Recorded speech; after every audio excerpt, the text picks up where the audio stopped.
আমার বয়স এখন 26, আমি প্রায় 11 বছরের বেশি সময় ধরে হস্তমৈথুনের মতো খারাপ কাজে লিপ্ত। আমার 4 মাস হলো এই কাজ থেকে নিজেকে বিরত রেখেছি। আর সুন্নাতে কোর্স করছি, আলহামদুলিল্লাহ 5 ওয়াক্ত সালাত আদায় করছি, কোরআন তেলাওয়াতও শিখছি। আমি জানতে চাই কিভাবে আল্লাহ তাআলার কাছে ক্ষমা চাইলে আল্লাহ মাফ করবেন। আর এই 26 বছরের জীবনে অনেক নামাজ রোজা আদায় করিনি, আরও অনেক খারাপ কাজ করেছি, এগুলোর কি আল্লাহ আমাকে মাফ করবেন? আল্লাহ রাব্বুল আলামিন সবচেয়ে বেশি ভালোবাসেন বান্দার তওবাকে। ইন্নাল্লাহা ইউহিব্বুত তাওয়াবিন ওয়া ইউহিব্বুল মুতাতাহহিরিন। আল্লাহ তাআলা তওবাকারীদেরকে অনেক বেশি পছন্দ করেন।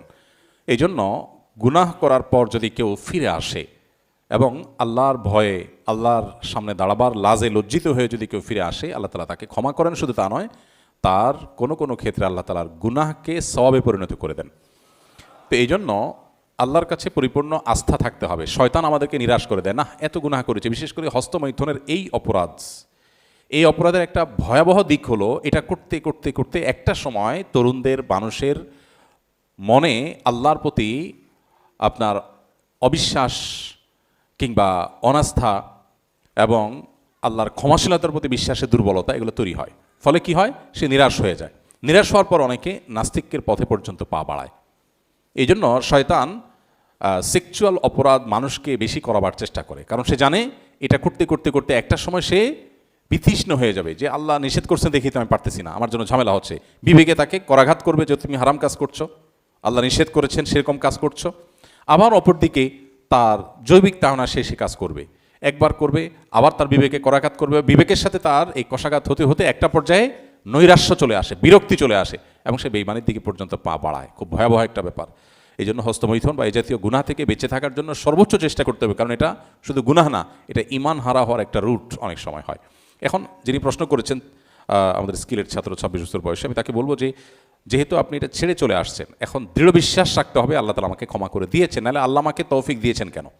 আল্লাহ যে ছেড়ে আসার তৌফিক দিয়েছেন, এটাই প্রমাণ করে যে আল্লাহ মাফ করতে চান, আল্লাহ ভালোবাসেন আমাকে। সেজন্য আল্লাহ আমাকে ফেরত আসার সুযোগ দিয়েছেন। কত মানুষ ফেরত আসতে চায়, আসতে পারে না, বাট আমাকে আল্লাহ আসার তৌফিক দিয়েছেন, আল্লাহ আমাকে ভালোবাসেন। সো আল্লাহর ওয়াদার প্রতি সুধারণা থাকতে হবে। অতি ভয় এটা শয়তান সৃষ্টি করে। আল্লাহর ভয় ভালো, কিন্তু অতি আল্লাহর ভয় ভালো না। অতি আল্লাহর ভয়টা সৃষ্টি করে কিসে? শয়তানে। কারণ শয়তান অতি ভয় সৃষ্টি করলে মানুষকে নিরাশ করে দিবে, আশা ছেড়ে দিবে আল্লাহর রহমতের। তখন সে চিন্তা করবে, যা আমার তো আর মাফ হবেই না, তাহলে আমার লাভ কি এসব করে, আমি যা খুশি তা করি। তো এই জন্য আল্লাহর কাছে ফেরত আসার পর আল্লাহ মাফ করবেন, সেই সুধারণা রাখতে হবে। আর যে সমস্ত গুনাহগুলো করেছেন, এই গুনাহগুলো যদি বান্দার হক সংশ্লিষ্ট হয়, সেগুলো তাদের কাছে আদায় করে দিবেন। আর যদি কারোর হক নষ্ট করে থাকেন, আচরণগতভাবে ত্রুটি করে, তার কাছে মাপ চাইবেন।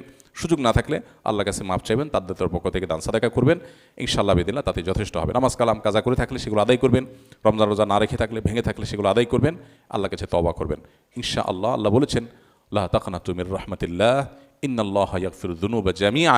তোমরা আল্লাহর রহমত থেকে নিরাশ হয়েও না, আল্লাহ সকল গুনাহ মাফ করবেন, সকল গুনাহ মাফ করবেন। অনেকে বলে শিরকের গুনাহ মাফ হয় না। ভুল কথা। কে বলেছে শিরকের গুনাহ মাফ হয় না? সৃষ্টি জগতে এমন কোনো গুনাহ নাই যে গুনাহ মাফ হয় না। আল্লাহ বলেছেন, ইন্নাল্লাহা ইয়াগফিরুয যুনুবা জামিআ। সকল গুনাহ আল্লাহ তাআলা মাফ করেন।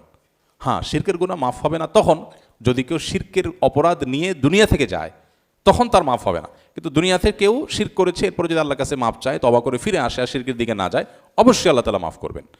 অর্থাৎ পৃথিবীতে এমন একটি গুনাহ নাই যেই গুনাহ ক্ষমার অযোগ্য। আমরা মানুষের প্রতি জেদ খেদ বেশি হইলে বলি যে ক্ষমার অযোগ্য অপরাধ করেছে, তাকে আমি কোনোদিন মাফ করবো না। আল্লাহ এটা করেন না।